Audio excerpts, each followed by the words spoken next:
Welcome back, dear listeners, to Airwaves. And on the show, we have a very special guest. Yes. His name is Aaron Garfield. Mr. Garfield, as far as we know, you are a political counselor here at the U.S. Embassy in Baghdad. Well, not many people know what that position is all about. So could you tell us about it? Well, yeah, thank you. And thank you for having me on the show today. Of course, It's a pleasure. I'm very happy to be here. So a political officer, we have several sections in any embassy, and usually there are a political section, an economic section, a public diplomacy section, consular section, with a lot of people may be familiar with. In the political section, we advise the ambassador on all the political developments that are happening within Iraq, and also Iraq's policies with its neighbors, with the region, with the world. My particular focus is on the domestic situation. So the relationship between federal Iraq and the Iraq Kurdistan region, the kind of politics within the parliament and the prime minister's office. And my job and my team's job is to go out there and meet with people and try to understand what's going on and use that information to inform Washington so they could get a clear and accurate picture of what's happening here, so they could understand where Iraq is coming from. Yes. I see. And also we have a role where we kind of funnel information from the embassy to our colleagues back in Washington. We have this office called the Iraq desk. Every country has a desk. Oh, wow. And so we facilitate kind of that.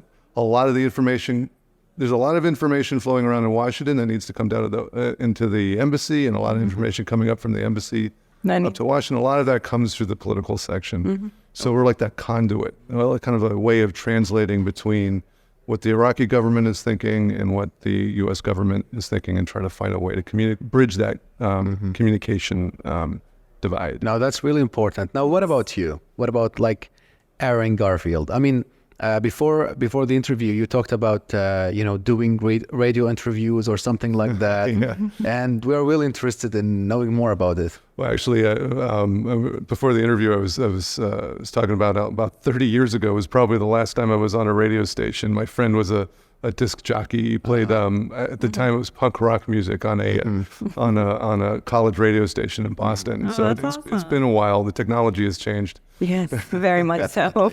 Yeah, we still used records then. But I was always near or close to communications or the entertainment industry because I grew up in Los Angeles. And as you may know, Los Angeles is the home of the American entertainment industry. Yes, it is. Yes. Right. And my own family were actors and people who worked in Hollywood. I grew up in Hollywood, was born in Hollywood. Oh, that's amazing. Yeah, it's interesting, but LA is more than just Hollywood. True. Yes. It's one of our largest cities, and it's economically vibrant. It's got we have Google has one of its headquarters in Los Angeles. We have the largest port in the United States. That is true, yes.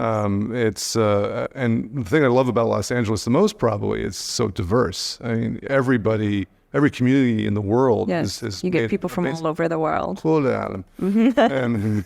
And we have a large Thai community, Laotian community, Armenian. There's actually one of the largest Iraqi communities in the United States, just south of Los Angeles, near San Diego. Wow, that is amazing. Yeah. So if you're like from LA, then you don't need to travel and explore the world, basically. So that you get a taste of everything. Well, I'm not a good example of that.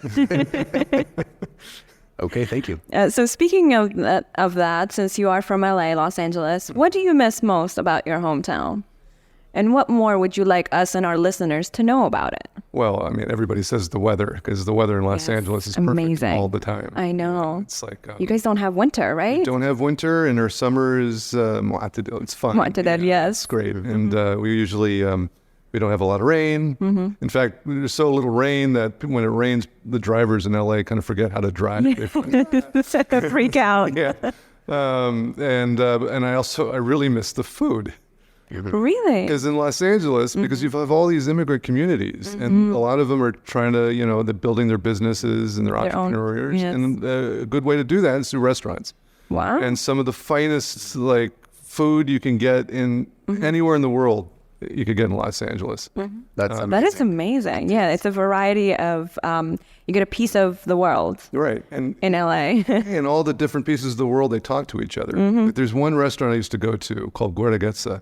and it's in a building that's built like a Chinese pagoda. Oh, wow. It's in Koreatown, and it's Oaxacan Mexican food. Wow. That is interesting. So It's an interesting mix. many cultures at once. 3 in 1, I guess, right? Yeah. Well, so speaking about 3-in-1s, I've read that you, and we've discussed this, you speak 3 languages. How did you come about learning them? And do you ever need to use them? Well, yeah, that's true. To say I speak 3 languages is, I try my best. Yeah. It's been a long time since I've used Hindi, for example. So, tori bolte hon. Right now. But when I used Hindi, it was to do visa interviews. And you really need to know the language to really give a fair hearing to anybody applying for a visa. And, Definitely.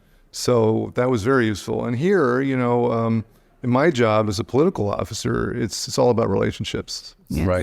and the relationships is important. And the way you build relationships is through shared communication and language.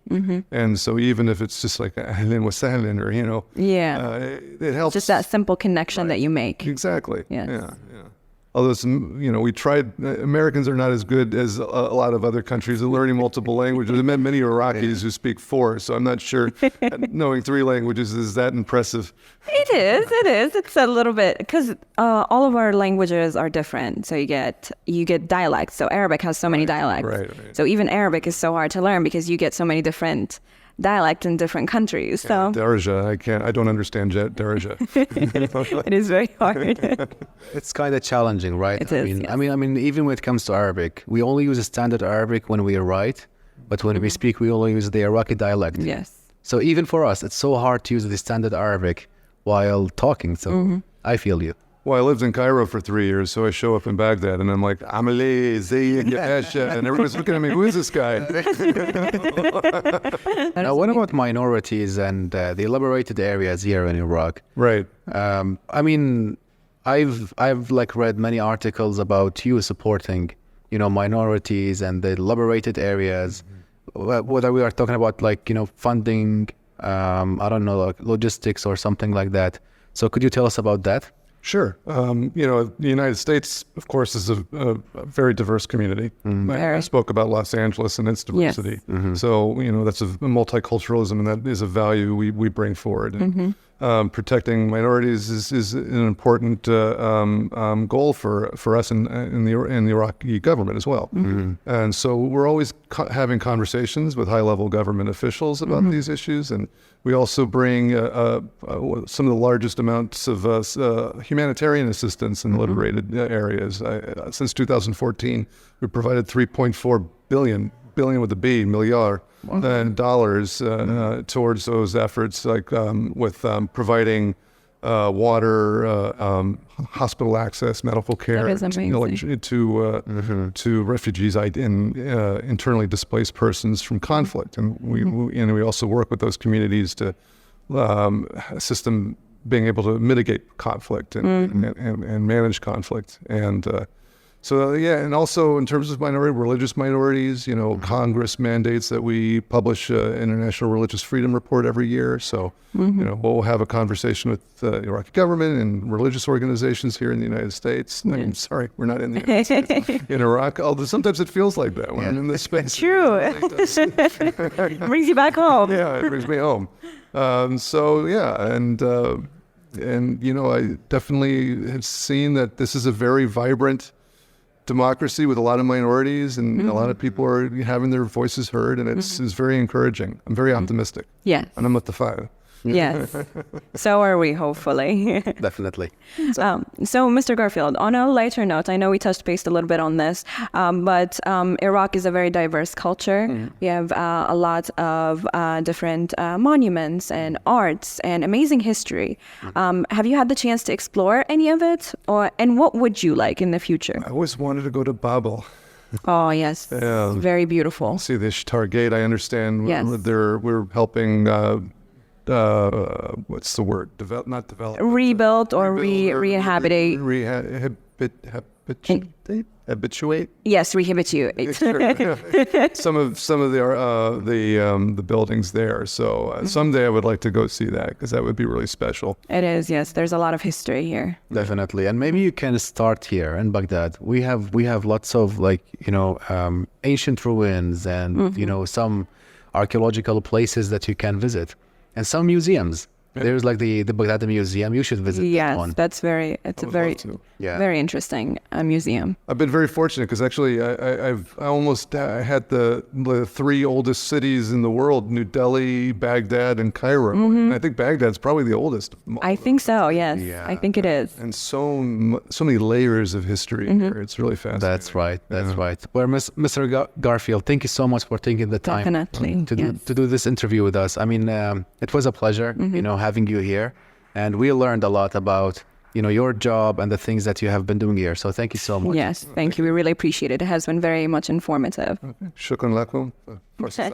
Thank you.